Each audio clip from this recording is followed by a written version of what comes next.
कौन से सेक्टर के फंड्स से आपको लगता है कि आप दूरी बनानी चाहिए यहाँ पर, और कौन से सेक्टर्स हैं जो आपको लगता है निवेश का मौका हो सकता है? क्योंकि देखिए, जो एक साफ तौर पर अभी हम लोगों ने बात की कि ऑटो कंपनियां जो है वो तो सीधे तौर पर निर्भर नहीं है, लेकिन जो ओरिजिनल इक्विपमेंट मैन्युफैक्चरर्स कंपनियां हैं यहाँ पर, वो एक्सपोर्ट करते हैं। तो जैसे sir transportation and logistic funds होते हैं, बहुत सारे ऐसे फंड्स होते हैं जो आप हमसे बेहतर जानते हैं, सब चीज़ें समझते हैं सर। तो आपके हिसाब से कौन से सेक्टर्स हैं जहाँ देखना चाहिए, कौन से सेक्टर्स हैं जहाँ नहीं देखना चाहिए, और कौन से फंड्स हैं जहाँ पर थोड़ा सा आप अवॉइड कर सकते हैं चीज़ों को? देखिए, सेक्टर कॉल लेना बड़ा मुश्किल होगा ऐसे टाइम पे। और मेरा नजरिया यही है कि ऐसे टाइम पे सेक्टर फंड्स की तरफ जाना बड़ा मुश्किल है। कौन सा सेक्टर परफॉर्म करेगा, कौन सा सेक्टर नहीं करेगा। अब अगर फार्मास्यूटिकल पे अगर नहीं कुछ किया है तो फार्मा एक डिफेंसिव सेक्टर माना जाता है, और फार्मा सेक्टर ने एक डिसेंट रिटर्न्स की हिस्ट्री रही है। तो अभी भी वो डिफेंसिव सेक्टर की कैटेगरी में आता है, जहां पे कि हाँ, अगर आपके पास सेक्टोरल एक्सपोजर आपको लेना हो तो फार्मा सेक्टर जो है एक डिसेंट रिटर्न्स की तरफ आप देखते हैं। तो वो अभी भी इम्पैक्ट नहीं हुआ है, तो वो एक कैटेगरी है जो शायद अभी भी जो है उसी तरफ इन्वेस्टर्स का ध्यान जाएगा। अब ऑटोमोबाइल कंपोनेंट्स का हम देख रहे हैं इम्पैक्ट होगा, लेकिन क्या ये इम्पैक्ट इतना ज्यादा होगा कि कंपनीज को बहुत बड़े लॉसेस की तरफ ले जाए? तो मुझे लगता है अभी वेट एंड वॉच सिचुएशन है। अभी बहुत जल्दी होगी किसी भी सेक्टर की तरफ कॉल लेना कि ट्रंप ने सडनली जो है टैरिफ लगाया है और ये सेक्टर परफॉर्म करेंगे, ये सेक्टर नहीं करेंगे। क्योंकि जैसा मैंने पहले भी कहा, अभी आगे क्या होगा उस पे बहुत कुछ निर्भर करेगा इन सेक्टर्स पे। रिलेटिवली हम शायद उतना बड़ा इम्पैक्ट हमें देखने को नहीं मिल रहा है, बट आगे अगर इस सेक्टर में और कुछ होता है और अगर ये टैरिफ बढ़ता है तो शायद इम्पैक्ट ज्यादा हो सकता है। कौन से सेक्टर्स आगे परफॉर्म कर सकते हैं, मेरी राय में अगर हमें शायद डोमेस्टिकली अगर हम देखें तो एनर्जी सेक्टर है, और इस तरह के सेक्टर है जहां पे कि इंडिया जो है आगे चल के एक अच्छा परफॉर्म कर सकता है। तो सेक्टोरल एक्सपोजर मेरा ये मानना है कि शायद अभी वो कॉल लेना बहुत मुश्किल होगा, और अगर कोई इन्वेस्टर देखता भी है तो मेरी नजर में सेक्टोरल फंड्स अभी अवॉइड किए जा सकते हैं, फॉर अ रीजन कि अभी हमें सिचुएशन नहीं पता है।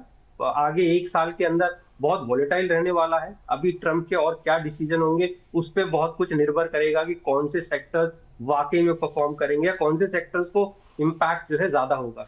बिल्कुल सर, और बहुत तरह की इस तरह की रिपोर्ट भी आई यहाँ पर कि जिसमें साफ तौर पे कहा गया कि जो नीति या फिर जो रणनीति डोनाल्ड ट्रम्प अपना रहे हैं यहाँ पर एक्सपोर्ट के ऊपर इस मामले में कि घर की मैन्युफैक्चरिंग को बढ़ावा दिया जाए, तो ये जो तरीका है वो सही नहीं है। आगे चल के उनको पता चलेगा, और जब पता चलेगा तब जब नीतियों में बदलाव होगा तो फिर एक और दूसरा झटका लगेगा। हालांकि रिपोर्ट्स है, रिपोर्ट्स का की तरफ से कहा गया, तो ऐसे में यहाँ पे वॉलेटाइल चीज है। इवन रिपोर्ट्स को भी अगर हम ना देखें जी तो अभी ये एक एग्रेसिव स्टैंड है जो लिया जा रहा है डोनाल्ड ट्रम्प की तरफ से। जी अब ये एग्रेसिव स्टैंड यूएस कंपनीज को कितना नुकसान देगा, यूएस मार्केट को कितना नुकसान देगा, इसका इम्पैक्ट आगे चल के पता लगेगा। तो क्या पॉलिसी स्टैंड में कोई चेंज जी होता है, क्या इसमें कोई पॉलिसीज रिवर्स होंगी, और कंट्रीज किस तरह से रिएक्ट करती हैं? जैसा मैंने कहा कि क्या कोई ट्रेड डील होती है या कोई रेसिप्रोकल जो है टैरिफ ट्रेड वॉर छिड़ता है? तो ये बड़ा अनसर्टेन सिनेरियो है। तो इसलिए मुझे नहीं लगता कि आज की डेट में आप सडनली कोई सेक्टर कॉल ले सकते हैं।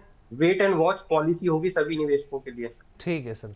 तो अब हम लोग आगे बढ़ते हैं। द बोनस से जुड़े दर्शकों के पोर्टफोलियो पर हम लोग कोशिश करते हैं कि उनको रिव्यू किया जाए, और यहाँ पर जो सिप की टिप के शो से जुड़े दर्शक हैं उनके पोर्टफोलियो के लिए जुड़ी हम लोग बात कर लेते हैं। जितेंद्र कुमार जी हमारे साथ जुड़ गए हैं। स्वागत है जितेंद्र जी। नमस्कार हर्ष जी। सर कहाँ से बोल रहे हैं आप?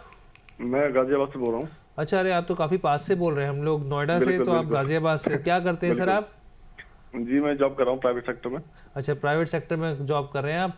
पूछिए अपना सवाल, आपका पोर्टफोलियो तो है हमारे पास, आप सवाल पूछिए, हम लोग फ्लैश करते हैं स्क्रीन पर। मेरा सवाल जितेंद्र जी से ये था कि जो मैं बच्चों के लिए एजुकेशन के लिए जो मैंने पोर्टफोलियो या जो कुछ फंड सिलेक्ट किए हैं, शॉर्टलिस्ट किए हैं, अभी मैंने इन्वेस्टमेंट स्टार्ट नहीं किया, बट मैं इन्वेस्टमेंट स्टार्ट करना चाहता हूँ। तो इन फंड में कोई चेंजेस रिक्वायरमेंट है क्या, कुछ ओवरलैपिंग है? ठीक है सर, एक तो आपने ये कहा कि 7 से 10 साल तक का नजरिया आप निवेश करेंगे। जी जी। दूसरी चीज आपने ये कहा है कि फंड में 50-50 हजार रुपए लमसम भी आप निवेश करना चाहते हैं। जी। तो मतलब हर एक फंड में, जो जैसे आईसीआईसीआई प्रूडेंशियल ब्लू चिप है आपका 2000 के एसआईपी है, SBI Contra fund, HDFC balanced advantage fund, बंधन स्मॉल कैप फंड, तो हर एक फंड में 50-50 हजार लमसम डालना चाह रहे हैं आप?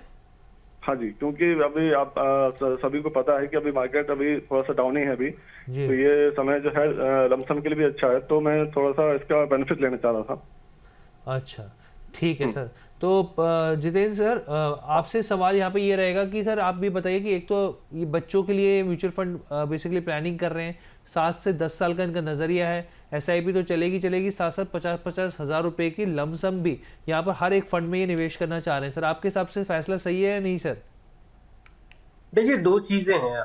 पोर्टफोलियो एक तो बैलेंस करना है कि आप कैसे पोर्टफोलियो बैलेंस करते हैं और क्या आप हर सेक्टर में जो है निवेश करते हैं, डाइवर्सिफाइड पोर्टफोलियो बनाते हैं। तो डाइवर्सिफिकेशन की तरफ जब आप लार्ज कैप में भी हैं, मिड कैप में भी है, स्मॉल कैप में भी हैं, कोशिश ये रखनी चाहिए जब आप इस तरीके से निवेश करते हैं कि लार्ज कैप ओरिएंटेड आपका पोर्टफोलियो बन सके, जिससे डिसेंट रिटर्न्स आपको कंसिस्टेंसी एक मिले, एक डाउनसाइड प्रोटेक्शन जब वोलेटाइल होता है मार्केट से एक डाउनसाइड प्रोटेक्शन भी मिलता है। तो लार्ज कैप ओरिएंटेड का मतलब है कि आपका पोर्टफोलियो कम से कम 70-75% लार्ज कैप ओरिएंटेड हो। ब्लू चिप फंड है या इवन कॉन्ट्रा है और दूसरे फंड्स हैं जो लार्ज कैप ओरिएंटेड होते हैं। दूसरी बात, जब आप कॉन्ट्रा फंड जैसा सिलेक्शन करते हैं तो कॉन्ट्रा एक ऐसी कैटेगरी है जो बेसिकली वैल्यू स्ट्रेटेजी पे डिपेंड करती है। इसका अंडर परफॉर्मेंस शायद अच्छे मार्केट में भी होगा। तो जब आप इसमें निवेश करते हैं तो इस बात के लिए आपको तैयार रहना चाहिए कि शायद अच्छे मार्केट में भी इसका मुझे अंडर परफॉर्मेंस देखने को मिल सकता है। होता क्या है कि जब आप इस तरह की कैटेगरीज को नहीं समझते हैं तो जब अंडर परफॉर्मेंस आता है तो आप निकल जाते हैं। तो वो एक्सपेक्टेशन आपको थोड़ा सा कर्टेल करना पड़ेगा जब इस तरह का चुनाव करते हैं। और जहां तक स्मॉल कैप की बात है, तो हमने अभी हाल ही में बाहर डिस्कस भी किया था कि स्मॉल कैप या मिड कैप, स्मॉल कैप का जो नजरिया है, अगर आप बहुत एक अच्छा रिटर्न पाते हैं तो नजरिया 10 साल से अबव होना चाहिए, तभी आपको स्मॉल कैप में निवेश करना चाहिए। वरना आप डाइवर्सिफाइड फंड में निवेश कीजिए, मल्टी एसेट फंड में निवेश कीजिए। ये वो कैटेगरीज हैं जो आपको डाइवर्सिफिकेशन खुद से दे सकती है। इक्विटी के अलावा आप गोल्ड में भी निवेश कर सकते हैं। आप 5 से 10% का पोर्टफोलियो गोल्ड में बना के चल सकते हैं, तो एक हेजिंग आपको प्रोवाइड होता है। तो एसेट एलोकेशन पे आप अच्छे से ध्यान दीजिए और कोशिश करिए कि जिस हॉराइजन के लिए वो फंड बना है वो हॉराइजन आपने तय किया हो। तो जो स्मॉल कैप कैटेगरी, मिनिमम 10 साल का हॉराइजन होना चाहिए, तभी आप उसमें अपना अच्छा रिटर्न देख सकते हैं। बिल्कुल सर। और सर लमसम के लिए क्या करें ये? नहीं, लमसम के लिए मुझे नहीं लगता अलग फंड चुनने की जरूरत है। जो आप एसआईपी के लिए चुनते हैं उसी में आप लमसम निवेश कीजिए। ठीक है, वैसे ही ये पूछ भी रहे थे कि यही 4 फंड्स में मैं लमसम डालना चाहता हूँ, लेकिन सर स्मॉल कैप में ना डालें लमसम।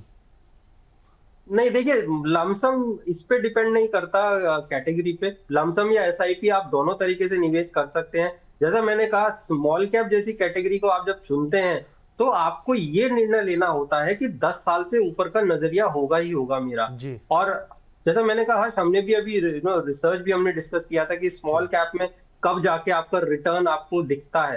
तो 10 साल से अबव का हॉराइजन है, वरना आपको पोर्टफोलियो बहुत वोलेटाइल दिखेगा। और अभी हम शायद ऐसी वोलेटिलिटी से गुजरेंगे। तो हो सकता है आपने निवेश अभी शुरू किया है और अगले 4 साल में अगर इसी तरह की स्थिति रहती है तो आपको अपना पोर्टफोलियो बहुत ज्यादा वोलेटाइल दिखेगा। तो ऐसी स्थिति में जरूरी है कि आप अपने पोर्टफोलियो को डाइवर्सिफाई करके चलें। ठीक।